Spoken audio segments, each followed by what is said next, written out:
Flag ഉയർത്തിയാൽ എന്താണ് പ്രശ്നമുള്ളത് നമുക്കൊന്ന് അറിയണം, അതും ഈ ഫലസ്തീന് വേണ്ടിയിട്ട്.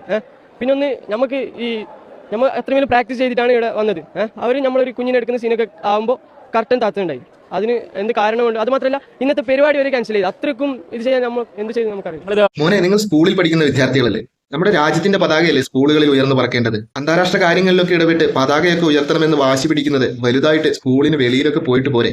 മോൻ പാലസ്തീന് ഐക്യദാർഢ്യം പ്രഖ്യാപിച്ച് ഒരു പതാക ഉയർത്തണം, മൈമ കളിക്കണം എന്നൊക്കെ പറയും. നാളെ ഒരാള് ഇസ്രായേലിന് ഐക്യദാർഢ്യം പ്രഖ്യാപിച്ച് പതാക ഉയർത്തണം, മൈമ കളിക്കണം എന്നൊക്കെ പറഞ്ഞു വരുമ്പോൾ അപ്പോൾ അതും അവിടുത്തെ അധ്യാപകർ നടത്തിക്കൊടുക്കണമെന്നാണോ പറയുന്നത്? എങ്കിൽ ഇവിടുത്തെ സ്കൂളുകളിൽ ഒരു വൻ സംഘർഷം തന്നെ നടക്കില്ലേ? തൊട്ടടുത്ത് പഹൽഗാമിൽ ഭീകരാക്രമണത്തിൽ നമ്മുടെ കുറച്ച് സഹോദരങ്ങൾ മരിച്ചു വീണിരുന്നു.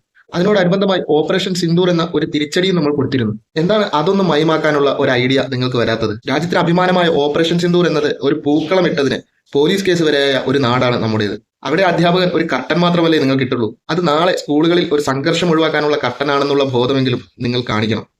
പ്രാക്ടീസ് നടക്കുന്ന സമയത്ത്, കാരണം സ്കൂൾ കലോത്സവമാണല്ലോ, പ്രാക്ടീസ് നടക്കുന്ന സമയത്ത് അധ്യാപകർക്കോ അല്ലെങ്കിൽ മറ്റുള്ള ആളുകൾക്കോ അറിയില്ലായിരുന്നു ഇതാണ് വിഷയം എന്നുള്ളത്? അറിയായിരുന്നു, ടീച്ചേഴ്സ് ഒക്കെ കണ്ടതാണ്. പക്ഷേ അവർ പറഞ്ഞത് ഫ്ലാഗ് ഉയർത്താൻ പാടില്ല. നമ്മൾ പരിപാടിയുടെ ഇടയിൽ ഫ്ലാഗ് ഒന്നും ഉയർത്തിയില്ല. ഇടയിൽ ഒരു പോസ്റ്റ് ഉണ്ടായിരുന്നു, ഫുഡിനെ കുറിച്ച് നിങ്ങൾ ചെയ്തോ പറഞ്ഞിട്ടുണ്ടായിരുന്നു. ഏതൊരു കൺട്രിക്ക് സപ്പോർട്ട് ഉണ്ടാവുമെന്ന് പറഞ്ഞിരുന്നു. ടീച്ചേഴ്സ് പിന്നെ ഷർട്ട് താത്തിയ പിന്നെയാണ് നമ്മൾ ഫ്ലാഗ് ഒക്കെ പ്രതിഷേധ രീതിയിൽ ചെയ്തത്. കേട്ടല്ലോ, ടീച്ചേഴ്സിന്റെ ഭാഗത്ത് ഒരു തെറ്റുമില്ല എന്നുള്ളതാണ് അവർ തന്നെ പറയുന്നത്. ഫുഡിനെ കുറിച്ചും മറ്റുമൊക്കെയാണ് ചെയ്യാൻ അവർ പെർമിഷൻ കൊടുത്തിരുന്നത്. ഒരു രാജ്യത്തിന് സപ്പോർട്ട് ഉണ്ടാകരുതെന്ന് പ്രത്യേകമായി പറയുകയും ചെയ്തു. ഫ്ലാഗ് ഉയർത്തരുതെന്നും പറഞ്ഞിരുന്നു. പരിപാടിക്കിടയിൽ ഫ്ലാഗ് ഒന്നും ഉയർത്തിയിട്ടില്ല എന്നാണ് പറയുന്നത്. പരിപാടി കഴിഞ്ഞപ്പോൾ എവിടുന്നാണ് പെട്ടെന്ന് ഫ്ലാഗ് വന്നത്? ആകാശത്തുനിന്ന് പൊട്ടിമുളച്ചോ? നമ്മൾ കൺട്രിക്ക് വേണ്ടിയിട്ടോ അല്ല വേറെ മതത്തിൻ്റെയിലോ അങ്ങനെയൊന്നും അല്ല. അടുത്ത പിഞ്ചു കുഞ്ഞുങ്ങളെ മരിക്കുന്ന ഇന്ത്യയിൽ വേണ്ടിയിട്ടാണ് നമ്മളിവിടെ ഇത് ചെയ്തത്, പലസ്തീന് വേണ്ടിയിട്ട്. അതുപോലെ ഓർക്ക് ഇതാക്കാനില്ല അറിയുമ്പോൾ. പലസ്തീനെ സപ്പോർട്ട് ചെയ്യുന്നത് കൺട്രിക്ക് വേണ്ടിയൊന്നും അല്ല കേട്ടോ. പാലസ്തീൻ കൺട്രി അല്ല, അവിടുത്തെ പിഞ്ചു കുഞ്ഞുങ്ങൾക്ക് വേണ്ടിയാ, മതത്തിന് വേണ്ടിയല്ല. അപ്പൊ ബാക്കി രാജ്യങ്ങളിൽ മരിച്ചു വീഴുന്ന പിഞ്ചു കുഞ്ഞുങ്ങളും സഹോദരങ്ങളും ഒന്നും മനുഷ്യന്മാരല്ലേ? എന്തിന് നമ്മുടെ രാജ്യത്ത് മരിച്ചു വീഴുന്ന സഹോദരങ്ങളും മനുഷ്യന്മാരല്ലേ? ഇതിനൊന്നും അത്രമേലൊന്നും ആയിട്ടില്ല. പോലീസിനൊക്കെ വിളിച്ചോണ്ട് വന്ന് എന്ത് പറയാനില്ല.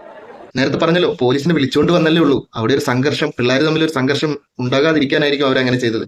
പക്ഷേ നമ്മുടെ രാജ്യത്തിന് അഭിമാനമായ ഓപ്പറേഷൻ സിന്ദൂർ എന്നൊരു പേര് എഴുതി വെച്ചതിന് പോലീസ് കേസ് വരെയായ നാടാണ് ഇത്. അപ്പം നിങ്ങൾ എന്ത് ഉദ്ദേശത്തോട് കൂടിയിട്ടായിരുന്നു ശരിക്കും ഇതുമായിട്ട് സ്റ്റേജ് കയറിയിട്ടുണ്ട്? പലസ്തീൻ ഒരു ഐക്യദാർഢ്യം പോലെ എല്ലാവരും ചെയ്യുന്നല്ലേ ഇപ്പോൾ. അപ്പോൾ നമ്മളെ ഭാഗത്തുനിന്ന് ചെയ്യാൻ വിചാരിച്ചിട്ടാണ് ചെയ്തത്. അപ്പോൾ ഒരു സീൻ ആകുമ്പോൾ തന്നെ അവർ മുമ്പ് കയറി കാട്ടും താത്തു. അപ്പോൾ നമ്മളെല്ലാ കുട്ടികളും പലസ്തീൻ്റെ ഫ്ലാഗെല്ലാം പിടിച്ച് അങ്ങനെ അങ്ങോട്ടും എല്ലാം നമ്മളെ കൊണ്ട് എന്തൊക്കെ ചെയ്യാൻ പറ്റും അതൊക്കെ നമ്മൾ പലസ്തീന് വേണ്ടിയിട്ട് ഇതായെങ്കിൽ ഇത് ഒരു മൈമ അങ്ങനെയൊക്കെ ആയിട്ട് ഒരു അവിടുത്തെ അവസ്ഥ കാരണം നമ്മൾ ഇത് ആത്മാർത്ഥമായിട്ട് ചെയ്തതാണ്. അത് കാരണം അവർ അങ്ങനെ പാവങ്ങൾ അവിടുത്തെ അവസ്ഥ കാരണം ചെയ്തു പോയതാണ് കേട്ടോ. അവിടുത്തെ അവസ്ഥയുടെ പ്രധാന കാരണക്കാരാണെന്ന് ഇവർക്കറിയൂ. ഹമാസ് എന്ന മുസ്ലിം തീവ്രവാദ സംഘടന. വെറുതെ ഇരുന്ന ഇസ്രായേൽ എന്ന രാജ്യത്തെ ചൊറിയാൻ പോയിട്ട് ഇപ്പോൾ അതിന് ബലികേടായിക്കൊണ്ടിരിക്കുന്നത് അവിടുത്തെ നിരപരാധികളായ ആൾക്കാരും പിഞ്ചു കുഞ്ഞുങ്ങളും മാത്രം. അപ്പോൾ ഇവർ യഥാർത്ഥത്തിൽ ആർക്കെതിരെയാണ് പോരാടേണ്ടത്? ഹമാസ് എന്ന ആ മുസ്ലിം തീവ്രവാദ സംഘടനയ്ക്കെതിരെ. മരിച്ചു വീഴുന്ന കുഞ്ഞുങ്ങളും ജനങ്ങളും എല്ലാ കൺട്രിയിലും ഉണ്ട് എന്നുള്ള ചെറിയൊരു ബോധമെങ്കിലും വേണ്ടേ? ആരെയാണ് എതിർക്കേണ്ടത്, ആരെയാണ് സപ്പോർട്ട് ചെയ്യേണ്ടതെന്ന് പോലും അറിയാത്ത ഒരു തലമുറ വളർന്നു വരേണ്ട എന്ന് കരുതി കർട്ടനിട്ട ആ അധ്യാപകർക്ക് തന്നെ ഇരിക്കട്ടെ ഒരു ബിഗ് സല്യൂട്ട്.